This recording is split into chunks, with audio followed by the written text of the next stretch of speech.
ఓం గణేశాయ నమః. ఓం శ్రీ మాత్రే నమః. అందరికీ నమస్కారం. గురు పుష్యమి యోగం అంటే ఏమిటి?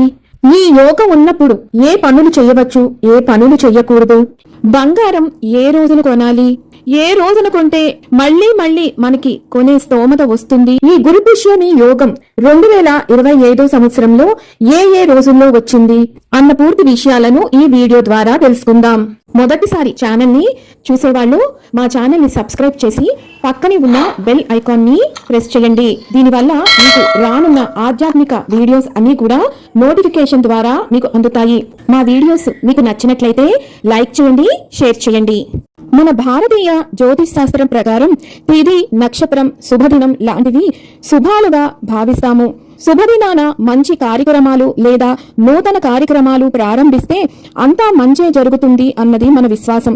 ఎటువంటి పవిత్రమైన సమయంలో నిర్వహించే ఎలాంటి పనులైనా అనుకూల ఫలితాలు అందుకుంటాయి అని నమ్ముతాము. గురు పుష్య యోగం కూడా అలాంటి పవిత్రమైన రోజే. గురువారం నాడు పుష్యమి నక్షత్రం వస్తే గురు పుష్య యోగం అని అంటారు. దీన్నే గురు పుష్యామృత యోగం అని కూడా అంటారు. గురుగ్రహం విజ్ఞానానికి సంకేతం, అందుకే గురుడిని పవిత్రంగా భావిస్తారు. అలాగే పుష్యమి నక్షత్రం శుభ్రతకు, మృదుత్వానికి చిహ్నము, అందుకే దీన్ని గొప్ప నక్షత్రం అని కూడా అంటారు. ఈ బృహస్పతి పుష్య నక్షత్రం కలిసినప్పుడు శుభకాలం ప్రారంభమవుతుంది. ఈ కాలంలో చేపట్టిన ఏదైనా కార్యాచరణ శుభప్రదంగా అవుతుంది. ఈ గురు పుష్య యోగం ఉన్నప్పుడు ముహూర్తం చూసుకోవాల్సిన అవసరం లేదు. ఈ రోజున ప్రతి క్షణము శుభప్రదమైనది మరియు జ్యోతిష్య శాస్త్రపరంగా ఇది 1000 రెట్లు ఎక్కువ శక్తివంతమైనది అని కూడా భావిస్తారు. గురు పుష్యమి యోగం ఉన్న రోజున పెట్టిన పెట్టుబడులు అనేక రెట్లుగా పెరుగుతాయి. బంగారం, ప్లాటినం, వెండి, డైమండ్స్ మరియు ఇతర లోహాలలో పెట్టుబడి పెట్టడానికి మంచి తేదీ. ఫ్లాట్, కొత్త ఇల్లు, ఫ్యాక్టరీ, షాపు మొదలైన వాటిని కొనడానికి, ప్రారంభించటానికి మంచి రోజు. ఆస్తి మొదలైన వాటిలో పెట్టుబడి పెట్టడానికి కూడా ఈ రోజు చాలా అనువైనది. వాహనం కొనుగోలుకు ఈ రోజు చాలా మంచిది. ఈ రోజు ఫ్లాట్ లేదా భూమి మొదలైన వాటికి అడ్వాన్స్ లేదా టోకెన్ మొత్తాన్ని ఇవ్వడానికి చాలా మంచి తేదీ. కొత్త ఇల్లు కొనడం లేదా కొత్త ఇంటికి మారడానికి కూడా ఈ రోజు చాలా అనువైన రోజు. ఈ రోజున నూతన భవనానికి శంకుస్థాపన, గృహప్రవేశం చేస్తే చాలా మంచిది. అలాగే మంత్ర తంత్రాలను నేర్చుకోవడానికి మరియు తండ్రి, తాత, గురువుల జ్ఞానాన్ని పొందడానికి కూడా ఈ రోజు చాలా మంచి రోజు. ఇంత శుభప్రదమైన ఈ గురు పుష్యమి యోగం ఉన్న రోజున వివాహాది కార్యక్రమాలు చేయడానికి అరిష్టంగా భావిస్తారు. దీనికి ఒక పురాణ గాథ ఉన్నది. పురాణాల ప్రకారం బ్రహ్మదేవుడు కుమార్తె శారద, ఆమె వివాహానికి అన్ని ఏర్పాట్లు చేశారు. బ్రహ్మ తీరా వివాహం జరిపించాల్సిన రోజు ఆయన మతి భ్రమిస్తుంది. కుమార్తె సౌందర్యానికి చెలించిపోయి సొంత పుత్రికనే వివాహం చేసుకోవాలని అనుకుంటాడు. ఈ విధంగా తన మతి భ్రమింపచేసిన మోహానికి కారణమైన పుష్యమి నక్షత్రంపై ఆగ్రహిస్తాడు. పుష్యమిలో ఎవరైతే వివాహం చేసుకుంటారో వారి వైవాహిక జీవితంలో సమస్యలు వస్తాయని బ్రహ్మ శపిస్తాడు. అందుకే గురు పుష్యమి యోగం అంత మంచి యోగం అయినప్పటికీ వివాహానికి అరిష్టం అని చెబుతారు పెద్దలు. ఒకవేళ ఈ రోజున మీకు బంగారం కొనుక్కోవటానికి లేదా ఆస్తులు, వాహనాలు ఇలా ఖరీదైన ఎలక్ట్రిక్ సామాను, వస్తువులు కొనుక్కోవటానికి స్తోమత లేకపోతే ఇప్పుడు చెబుతున్నటువంటి వస్తువులలో మీరు ఏదైనా కొనుక్కోండి. ఈ రోజున పసుపు కొనుక్కోవచ్చు. పప్పులు, శనగపిండి ఇలాంటివి పసుపు రంగులో ఉండే వస్తువులు కొనుక్కోవచ్చు. ఆవు నెయ్యి కొనుక్కోవచ్చు. మతపరమైన పుస్తక గ్రంథాలను కొనుక్కోవచ్చు. శ్రీ యంత్రం లేదా కుబేర యంత్రాన్ని కొనుక్కోవచ్చు. ఇక ఈ రోజు అస్సలు కొనుక్కోకూడని వస్తువులు: ఇనుముతో చేసినవి, గాజు, పదునైన వస్తువులు, నలుపు రంగు వస్తువులు, తోలు, ప్లాస్టిక్ వస్తువులు ఈ రోజు అస్సలు కొనకూడదు. ఈ గురు పుష్యమి యోగం ఉన్న రోజున పూజా విధానం ఏంటి అనేది ఇప్పుడు తెలుసుకుందాం. ఈ రోజున ఉదయాన్నే స్నానం చేసేటప్పుడు నీటిలో చిటికెడు పసుపు వేసుకొని స్నానాన్ని ఆచరిస్తే మంచిది. అనంతరం పసుపు రంగు దుస్తులను ధరించాలి. ఆ తరువాత మీ ఇంటి ప్రధాన ద్వారం పైన స్వస్తిక్ చిహ్నాన్ని వేసి ఇంటి ముందు ముగ్గును వేసుకోవాలి. ఆ తరువాత లక్ష్మీదేవి ఫోటో లేదా విగ్రహం ముందు లేదా లక్ష్మీనారాయణులు విఘ్నేశ్వరుణ్ణి ఈ రోజున పూజించటం చాలా శ్రేయస్కరం. వారి ముందు ఆవు నేతితో దీపాన్ని వెలిగించాలి. ఈ రోజున కనకధార స్తోత్రాన్ని పఠించాలి. ఈ రోజున ప్రత్యేకించి పసుపు రంగు పువ్వులతోటి అర్చించండి.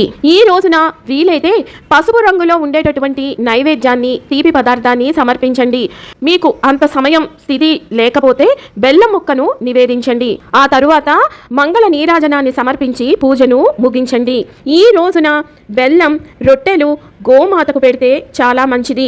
అలాగే ఈ రోజున ఎవరైతే ఆకలితో ఉంటారో, నిస్సహాయ స్థితిలో ఉంటారో వాళ్ళకి మీ శక్తి కొలది దాన ధర్మాలను చెయ్యండి. ఇక ఎవరికైతే బంగారం కానీ విలువైన వస్తువులు కానీ కొనుక్కునే స్తోమత స్థితి ఉండదో, మీకు కొనుక్కునే స్థితి రావాలి అంటే కనుక మీరు ఈ రోజున మొదలు పెట్టుకొని మీరు నిత్యము కూడా నేను చెప్పబోయే ఈ శ్లోకాన్ని పఠిస్తూ ఉండండి. అదే స్వర్ణ గణపతి మంత్రం.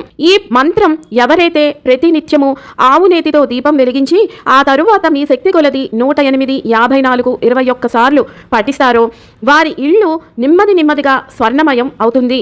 కోరుకున్నంత బంగారం, స్థిరాస్తులు, స్థితిగతులు పెరుగుతాయి, మెరుగవుతాయి. ఓం నమో హేరంబ మద మోదిత హస్తిముఖాయ మమ స్వర్ణ ప్రాప్తం కురు స్వాహ. ఇంకొక చిన్న పరిహారం కూడా ఉన్నది. ఈ రోజున మీరు గుమ్మం బయట గుమ్మానికి ఇరువైపులా విప్ప నూనెతోటి దీపాన్ని వెలిగించండి. ఇలా చేసినా కూడా మీకు ఆ యోగం అనేది నెమ్మదిగా సిద్ధిస్తుంది. 2025 సంవత్సరంలో ఏ రోజుల్లో గురు పుష్యమి యోగం ఉన్నది అన్న విషయాన్ని ఇప్పుడు తెలుసుకుందాం. 2025 సంవత్సరంలో మొదటి గురు పుష్యమి యోగం 24 జూలై 2025 గురువారం రోజున వచ్చింది. పుష్యమి నక్షత్రం 24 జూలై 2025 గురువారం సాయంత్రం 5:49 నుండి 25 జూలై 2025 శుక్రవారం సాయంత్రం 5:24 వరకు ఉన్నది. ఈ రోజు తిథి అమావాస్య కావటంతో బంగారం, విలువైన వస్తువులు కొనుటకు గురు పుష్యమి యోగం ఉన్నప్పటికీ కూడా అంత యోగ్యమైన రోజు కాదు. కాబట్టి 25 జూలై 2025 శుక్రవారం రోజున గురు పుష్యమి యోగం లేకపోయినప్పటికీ శ్రావణ శుక్రవారం పుష్యమి నక్షత్రం రెండూ కలిసి వచ్చినాయి కనుక ఈ రోజున మీరు విలువైన వస్తువులు, బంగారం కొనుక్కోవచ్చు. 2025 సంవత్సరంలో రెండవ గురు పుష్యమి యోగం 21 ఆగస్టు 2025 గురువారం రోజున వచ్చింది. పుష్యమి నక్షత్రం 20 ఆగస్టు 2025 బుధవారం రాత్రి 1:44 నుండి ప్రారంభమై 21 ఆగస్టు 2025 గురువారం రోజున రాత్రి 1:10 వరకు పుష్యమి నక్షత్రం ఉన్నది. ఈ రోజంతా కూడా గురు పుష్యమి యోగం ఉండటం వల్ల సూర్యోదయం నుంచి మీరు ఈ రోజు మొత్తంలో స్థిరాస్తులు, బంగారం, విలువైన వస్తువులను దుర్ముహూర్తం, రాహుకాలం, వర్జం లేని సమయంలో వీటిని కొనుక్కోవచ్చు. ఇక 2025 సంవత్సరంలో మూడవ గురు పుష్యమి యోగం ఏ రోజున వచ్చింది అంటే 18 సెప్టెంబర్ 2025 గురువారం రోజున. పుష్యమి నక్షత్రం ప్రారంభం 17 సెప్టెంబర్ 2025 బుధవారం ఉదయం 9:39 నుండి 18 సెప్టెంబర్ 2025 గురువారం ఉదయం 9:02 వరకు పుష్యమి నక్షత్రం ఉన్నది. ఈ రోజున గురు పుష్యమి గడియలు కేవలం ఉదయం 9 గంటల వరకే ఉంది కాబట్టి వీలైతే ఈ రోజున కొనుక్కోండి. ఇంత ఉదయాన్నే కుదరదు కాబట్టి గురు పుష్యమి యోగం లేకపోయినా బుధవారం పుష్యమి నక్షత్రం రెండూ కూడి వచ్చినాయి కాబట్టి 17వ తారీఖును కూడా మీరు కొనుక్కోవచ్చు. అలాగే గురువారం రోజున మీకు గురు హోర ఉన్న సమయాలలో కొనుక్కుంటే ఇంకా మంచి ఉత్తమ ఫలితాలు లభిస్తాయి. ఒకవేళ మీకు ఈ గురు పుష్యమి యోగం ఉన్న రోజుల్లో కొనుక్కోవటం కుదరకపోతే ప్రతి నెలలో మనకి పుష్యమి నక్షత్రం ఏ రోజైతే ఉంటుందో ఆ రోజున మీరు బంగారాన్ని కొనుక్కోవచ్చు. అది కూడా కుదరకపోతే బుధవారం, గురువారం, శుక్రవారాలు బంగారం కొనుక్కోవటానికి మంచి రోజులు. విన్నారు కదా అసలు గురు పుష్యమి యోగం అంటే ఏమిటి, ఈ సమయంలో ఏం చేయవచ్చు, ఏం చెయ్యకూడదు, 2025 సంవత్సరంలో గురు పుష్యమి యోగం ఏ రోజుల్లో వచ్చింది అన్న పూర్తి సమాచారాన్ని మరొక వీడియోతో మళ్ళీ మిమ్మల్ని అందరినీ కలుసుకుంటాను. సెలవు మరి. సర్వం ఈశ్వరార్పణమస్తు. స్వస్తి.